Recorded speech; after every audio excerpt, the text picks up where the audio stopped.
عدت لكم من جديد بفكرة أخرى. شفت تصويتكم على الفيديو اللي قبل ولقيت أغلب الناس مصوتة وكاتبة بالتعليقات كومنتات على قد شعر راسي. أنا سولين، أنا سولين لين وأنس، أنا سولين، أنا سولين، أنا سولين الشايب، لين محمد وأنس الشايب، وكتير كلاتكم أنتم قررتوا إنه خلص أنا صمم لهم، فأنا صممت لهم. وبهذا الفيديو رح أخذكم جولة سريعة نخطط مع بعض، أعطيكم أفكار وسكتشات سريعة ونطلع بالنتيجة النهائية. ولو أنتم مستعجلين على النتيجة فيكم تشوفوها شورت. اشتركوا بالقناة وعملوا لايك للفيديو وخلونا نبلش.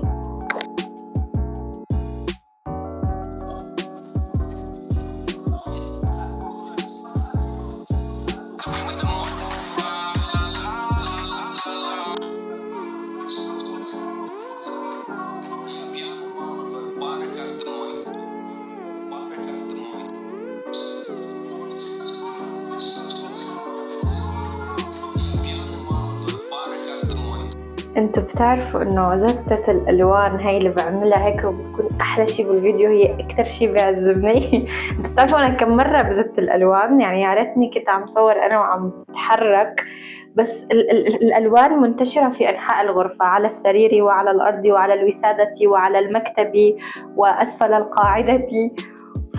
هاد بقلبه شي 80 لون كلهم عملتهم هيك.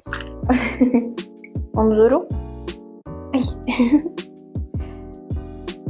شوفوا.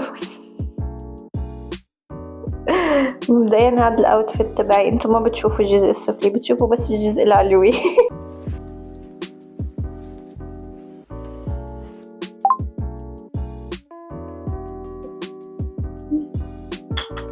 جو البنت المصممة. هلا الساعة 3 ثاني يوم.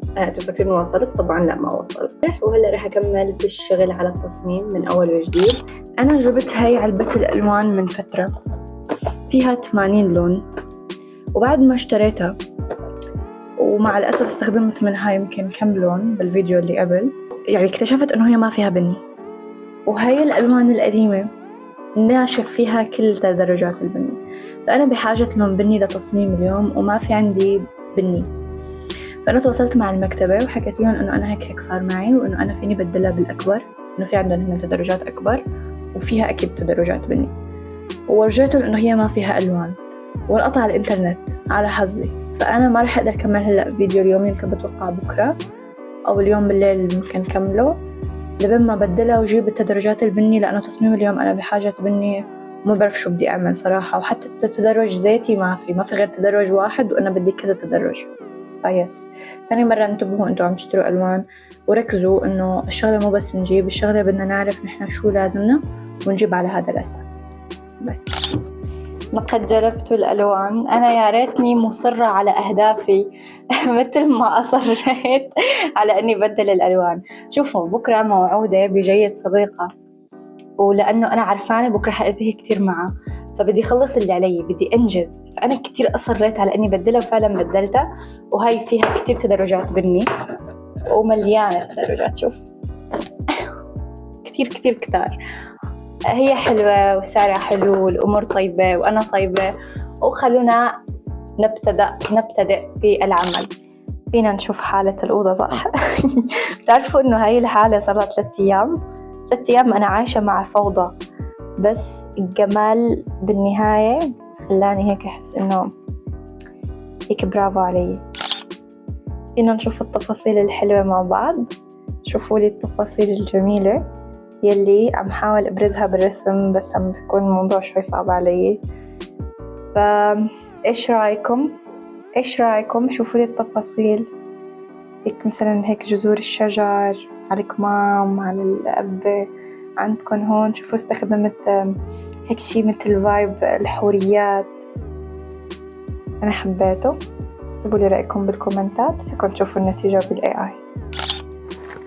أنا حابة أقول شغلة، الاي اي عم يظلم لي شغلي. والله أنا شغلي حلو، حياة الله شغلي أحلى من الاي اي، أحلى من اللي هو قاعد عم يعمله. شوفوا أنا بصمم التصميم وبكون براسي خيالي بجنن، وبتخيل الخامة وبتخيل التفاصيل والتطريز، بس لما اجي أنا أوضح هاي الفكرة للاي اي، الاي اي بيعملها من كيفه وما بتطلع مثل ما بدي فبتضايق. فأنتوا عن جد ما تاخدوا على نتيجة ال AI، لأنه طبعا شغلي حيكون أنظف أحلى وأرقى وهيك نضيف أكتر من التخبيص اللي هو بيعمله. بقول له بدي الخامة أورجانزا بيروح بيحط لي خامة شيفون، بقول له لك يا زلمة بدي أورجانزا بيحط لي شيفون أو بيحط لي تول. ما بعرف، يعني إنسان معاق نفسيا، مو إنسان، AI معاق نفسيا.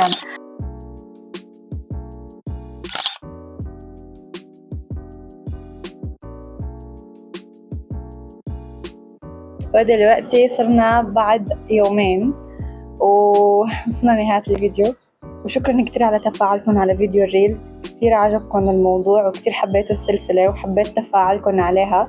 فيكم تكتبوا لي رأيكم بالكومنتات وأسماء شخصيات انتم حابين اني صمم لها.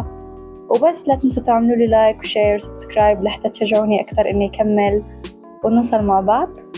بس باي.